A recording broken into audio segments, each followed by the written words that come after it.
Hi there, it's Lisa here again with my little silicone cups in my hand.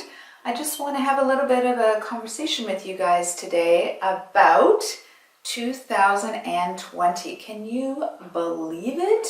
The second decade is starting already, and it is going to be an amazing one for cupping therapy.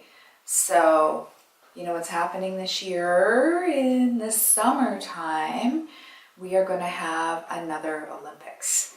And what is going to happen this year during the Olympics?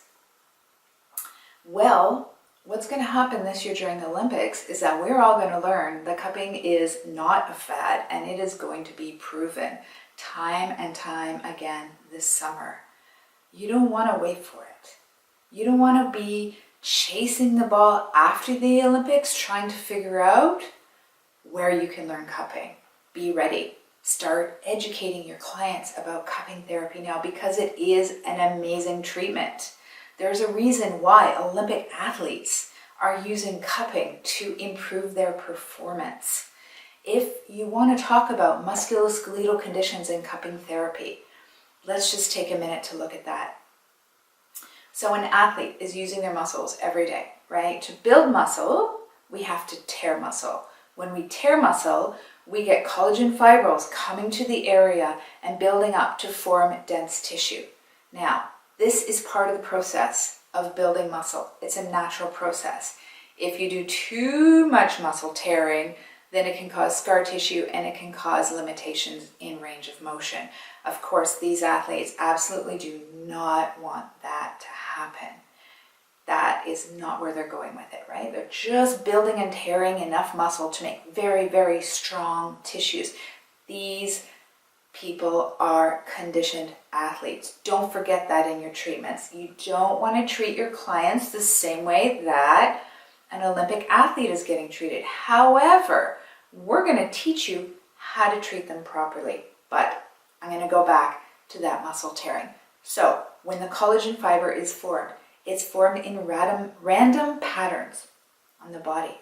So what happens with cupping therapy is we go in and basically line up those muscle fibers so that they're lined up a little bit more smoothly. And what this is going to help to do is it's going to help better blood flow in the area.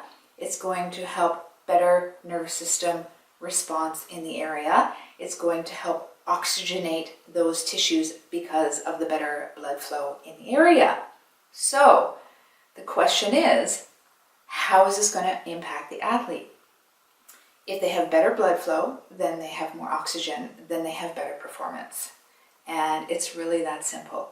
It will help athletes with their performance when cupping over an area of the body in the days prior to their events. So this is what we're going to see. We're going to see cupping all over. They've figured it out. 4 years ago, Michael Phelps made records, Olympic records, world records. He retired on a high with gold medals, the most gold medals that any Olympic athlete has ever received, with cupping marks on his body. Since then, this modality has gone berserk. Everyone and their second cousin is learning cupping. Everyone and their second cousin is teaching cupping. But you want to learn from the experts. You want to get all the information. You want to get correct information. So, I have literally spent the last 5 years combing the internet, trying to figure out what people's objections are about cupping therapy, trying to figure out what is being taught, what is the correct information, what is the incorrect information. I have gathered it all. The information that we are providing comply with the Centers for Disease Control standards of practice. They comply with studies that have been performed on disc infection. Our techniques are based on scientific research that has been performed. Yet at the same time, let's not forget, I'm an acupuncturist and a shiatsu therapist. So there is an element of meridian and energy work in what I teach. This I can never shed from my understanding and knowledge of the body.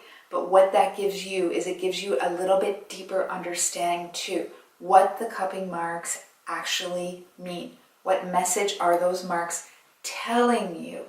and what messages that the body is telling you. What can you learn from the results of your cupping therapy treatments, either during your treatment or after your treatment, that can help you help your clients even more, give them a more effective, more comfortable treatment that is going to be super easy on your body, take so much of the manual effort out of your treatments, applying these cups easily with an amazing technique so that you get the most impact from your treatments. So that's what we're going to show you in the class. We're going to prepare you for the influx of new clients that are going to be coming out this year, and they're going to be looking for cupping therapy.